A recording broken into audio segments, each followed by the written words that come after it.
اسرار صاحب کی کوئی پرانی ویڈیو نکال کے نا کوئی 30-35 سال پرانی، جب وہ چاک کے ساتھ بلیک بورڈ کے اوپر پڑھا رہے تھے، وہاں سے وہ انہوں نے کہیں وہ دیکھ لی تھی، وہ نکال کے جی ہمیں بھیج دی کہ جی یہ ڈاکٹر اسرار صاحب تو اس میں یہ کہہ رہے ہیں کہ جی جنت بھی ختم ہو جائے گی۔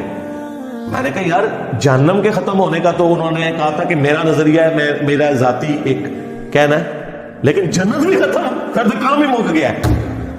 کیونکہ جنت اگر ختم ہو جانی ہے پھر تو یہ ساری تکلیفیں اٹھانے کی ضرورت ہی نہیں ہے۔ نعوذ باللہ۔ تو بیان القرآن میں تو ایسی میں نے کہا کوئی بات نہیں، میں نے بیان القرآن سنا ہے، اس میں انہوں نے ان آیات کے اوپر پوری بحث کی ہے قرآن حکیم کی، لیکن اس میں انہوں نے صرف جہنم کے ختم ہونے کا ذکر کیا تھا، جنت کے ختم ہونے کا نہیں۔ تو خیر بعد میں انہوں نے ویڈیو بھیجی تو وہ ویڈیو میں واقعی ڈاکٹر اسرار صاحب نے پتہ نہیں، اب وہ مسئلہ یہی ہے کہ جو بھی صوفیوں کے ساتھ بیٹھے نا اپنا بیڑا غرق کروا ہی لیتا ہے۔ تو وہ انہوں نے صوفیاء کے حوالے سے وہ وحدت الوجود کو کرتے کرتے پتہ نہیں گراف بنا کے انہوں نے کہا پھر ایک دن ایسا بھی آئے گا سارے ہی دوبارہ اللہ کی ذات ہی صرف رہ جائے گی اور پھر سب کچھ ختم کر دیا جائے گا۔ اور ایک رائے یہ ہے کہ ایک وقت میں آ کر جنت بھی ختم ہو جائے گی، روح انسانی یہاں سے صادر ہوئی تھی نہیں ہو جائے گی، ذات بات یہ ہے ذرا ٹیڑھی کھیر، یہ صرف صوفیاء کا قول ہے، اگرچہ عقلی ہے منطقی ہے، لیکن یہ کہ میں اب یہ آپ سے عرض کر رہا ہوں کہ میں اس دوسری رائے کا بھی قائل ہوں، انا للہ و انا الیہ راجعون، عشرت خطرہ ہے دنیا میں۔ توبہ توبہ، میں نے کہا جی ایسی تو جنت کے لیے پھر کوئی کوشش کرنی نہیں چاہیے، سیدھی سی بات ہے۔ ہاں ہم تو اس جنت کے حصول کے لیے کوشش کر رہے ہیں جس کا وعدہ اللہ نے اپنے پیغمبروں سے اپنی کتابوں کے ذریعے کیا ہے، ہاں جی، جو کبھی ختم نہیں ہوگی، جس کی نعمتوں کو کبھی زوال نہیں آئے گا، جہاں موت نہیں ہوگی، جہاں پہ کوئی بدحالی نہیں ہوگی، جہاں انسان کبھی بوڑھا نہیں ہوگا، کبھی غمگین نہیں ہوگا، اور سب سے بڑھ کر اس کا رب کبھی بھی اس سے ناراض نہیں ہوگا اور اسے اپنا دیدار عطا کرے گا۔ اللہم اجعلنا منہم مع النبیین والصدیقین والشہداء والصالحین۔ تو اگر ڈاکٹر اسرار صاحب نے اس سے توبہ نہیں کی، ان کا اور اللہ کا معاملہ ہے، میں ان ڈاکٹر اسرار صاحب کی بات نہیں کر رہا، یہ جو ڈبی میوزیم سے آئے ہوئے ہیں، یہ ڈبی میوزیم والے بھی ڈاکٹر اسرار صاحب ان کو دکھا دیں، ڈاکٹر صاحب ایسا سامنے بھیج دو، میں اوریجنل والے ڈاکٹر اسرار صاحب کی بات کر رہا ہوں۔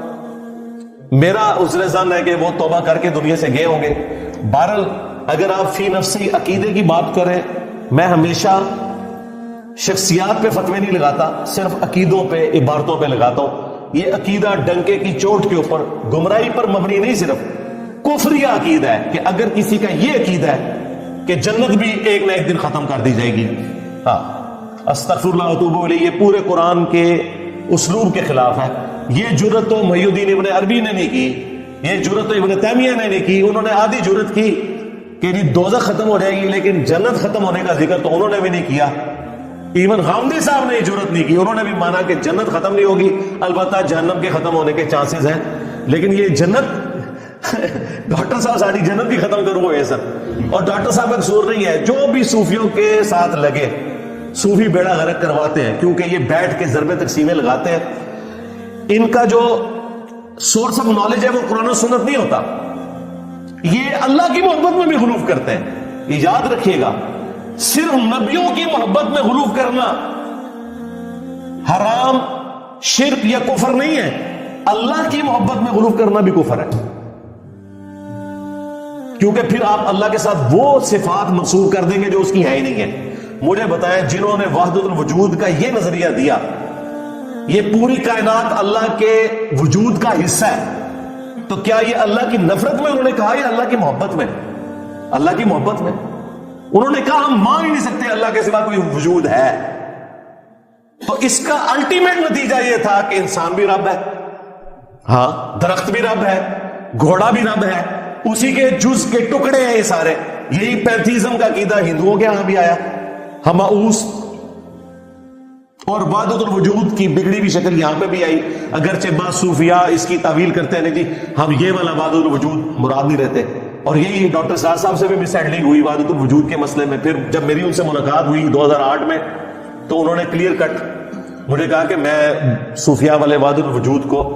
بالکل کفر شرک سمجھتا ہوں، یہ ڈاکٹر اسرار کا وحدت الوجود ہے کہ اس کائنات کا وجود ایک ہستی کی وجہ سے قائم ہے، باقی میں خالق اور مخلوق کا وہ فرق سمجھتا ہوں، ہم اس کا حصہ نہیں ہے۔ میں نے کہا جی بس میرا اور آپ کا تو اختلاف اب ختم ہو گیا اس معاملے میں۔ انہی چیزوں میں میرے اہل حدیثوں نے بھی ڈاکٹر اسرار صاحب کے اوپر فتوے لگائے تھے، پر شکر ہے مجھے تو ان کی وفات سے 2 سال پہلے جو ملاقات ہوئی انہوں نے کہا جی یہ ایسا نہیں ہے، لیکن یہ اب اتنے سالوں کے بعد ایک اور ویڈیو سامنے آئی ہے، وہ تو خیر بہت پرانی ہے ان کی ویڈیو، وہ کوئی 80s کی ویڈیو ہے، تو ہو سکتا ہے وہ ان کی اس ایج کی ہے جب وہ لرن کر رہے تھے چیزیں، اور آہستہ آہستہ جب انہوں نے سیکھ لی تو پھر انہیں پتہ چل گیا ہوگا کہ یہ بالکل فراڈ کے اوپر مبنی ہے۔ اس لیے آپ دیکھیں کسی بھی شخصیت کو آپ نے اتھارٹی نہیں ماننا ہے، اتھارٹی اللہ اور اس کے محبوب صلی اللہ علیہ وآلہ وسلم کی مبارک ذات ہے، بالکل یہ ذہن میں رکھیے گا۔ باقی کو بڑے سے بڑا بزرگ ہو، اسکالر ہو، عالم ہو، امام ہو، مجتہد ہو، ایون کوئی صحابی بھی ہو، وہ اس کی ذاتی رائے ہو سکتی ہے کسی معاملے میں۔ اب یہاں پہ بھی میں کئی ایک مثالیں دے سکتا ہوں بڑوں سے بھی، لیکن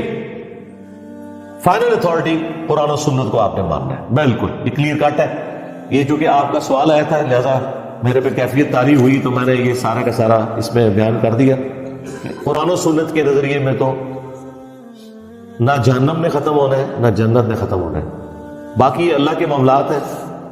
جہنم یعنی دوزخ وہ اس کی وعید ہے، وہ چاہے تو ختم بھی کر دے، اس سے اس کی صفت عدل چیلنج نہیں ہوگی، لیکن اگر وہ جنت کو ختم کرتا ہے پھر صفت عدل بھی چیلنج ہو گئی، پھر اس کی وعدہ خلافی والا معاملہ بھی ہو گیا، پھر تو قرآن